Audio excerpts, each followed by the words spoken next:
Assalamualaikum warahmatullahi wabarakatuh. Mari kita mulai dengan Bismillahirrahmanirrahim. Kali ini saya menginformasikan bahwa akan memuat video kajian yang substansi akidah, tapi maaf, semuanya tidak sesuai, bahkan bertentangan dengan Al-Quran. Untuk itu kepada yang sudah berfaham atau berakidah demikian maka tinggalkan dan ganti. Bagi yang belum, jangan diikuti.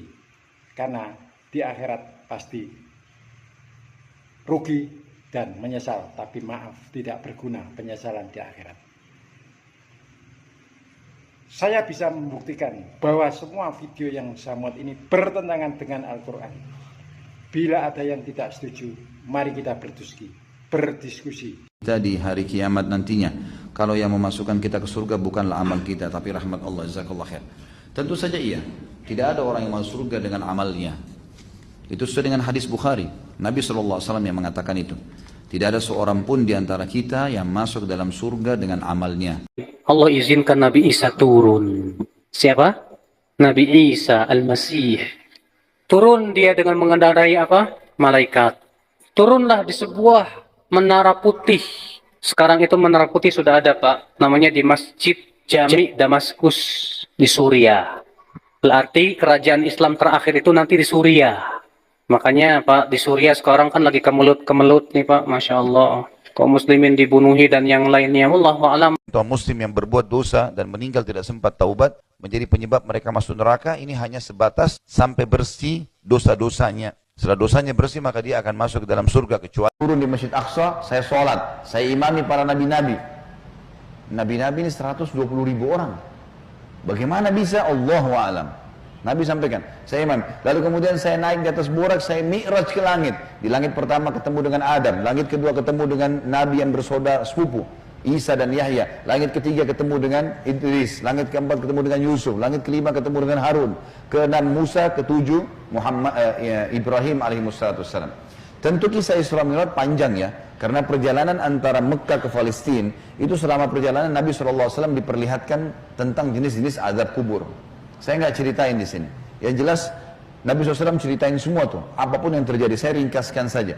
Kemudian waktu Mi'raj ke langit, Nabi SAW ketemu dengan nabi-nabi, dia lalu ngobrol. Sempat ngobrol sama Adam, ngobrol sama Yahya dan Isa, ngobrol sama Yusuf, sama Idris, sama Harun, sama Musa, sama Ibrahim AS.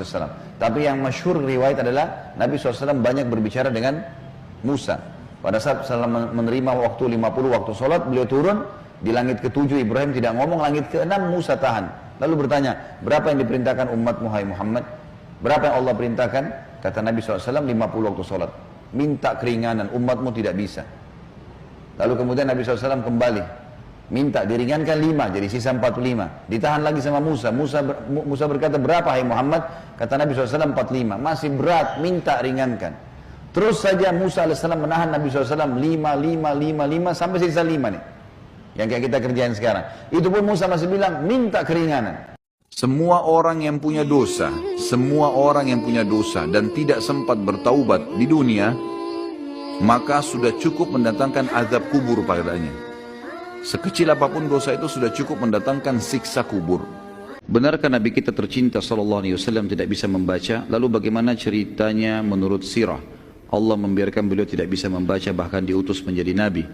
Iya, Allah mengatakan dalam Al-Quran, A'udzubillahi minasyaitonirrajim, alladzina yattabi'una an-nabiyyal ummi. Al-ayah tentang ahli kitab. Ya, diajak mereka untuk beriman, dan kata Allah SWT, orang-orang yang mengikuti nabiyyin ummi. Nabi yang buta huruf. Video berikut ini meluruskan. Bismillahirrahmanirrahim. Man amila sayyi'atan fala yujza illa mislaha wa man amila sholihan min dzakarin aw unsa wa huwa mu'minun fa ulaika yadkhulunal jannata yurzaquna fiha bighairi hisab.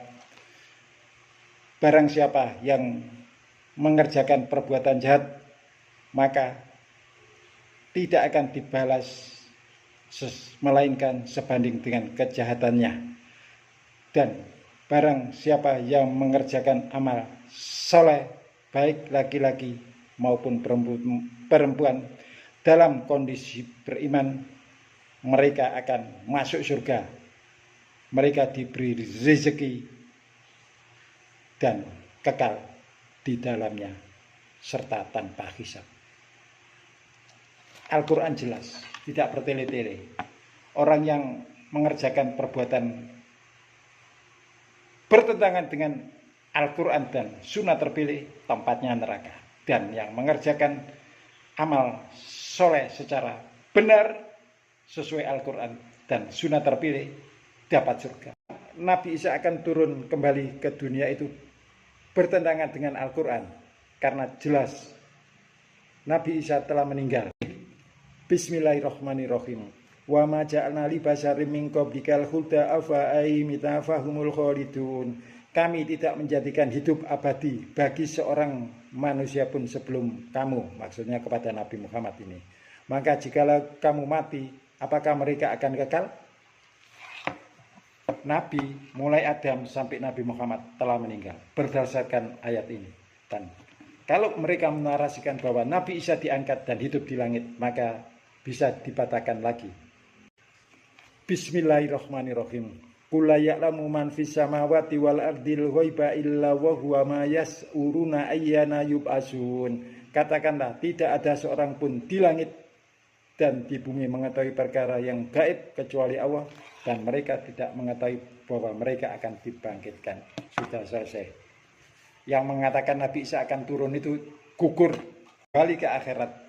Kondisi berdosa, belum bertobat, maka tempatnya neraka dan abadi.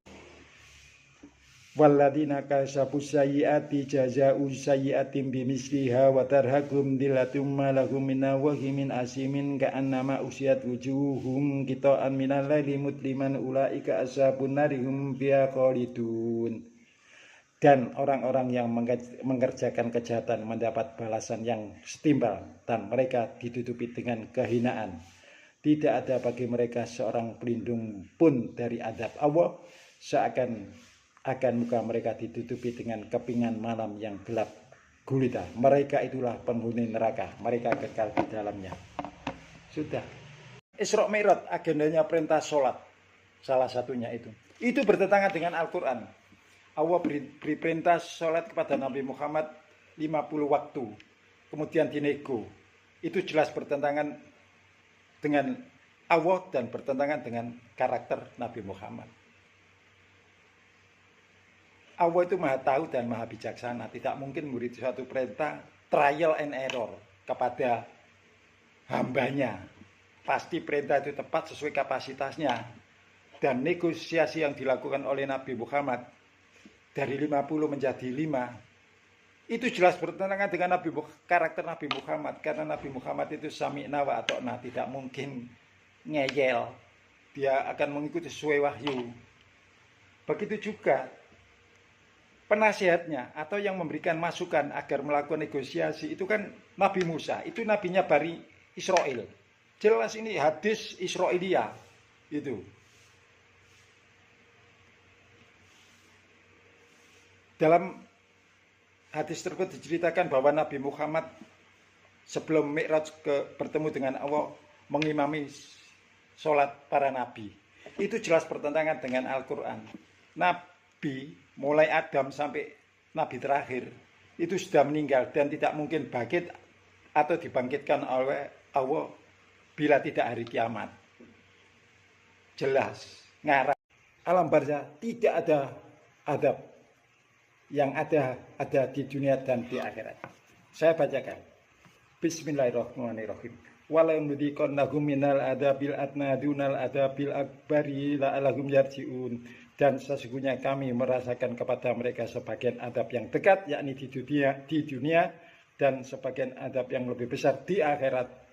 Mudah-mudahan mereka kembali ke jalan yang benar. Jadi jelas adab adanya di dunia dan Nabi Muhammad tidak buta huruf. Bismillahirrahmanirrahim. Rasulun minallahi yatlu suhufan mutahharah, yaitu seorang rasul dari Allah bernama Muhammad yang membacakan lembaran-lembaran yang disucikan, yakni Al-Quran.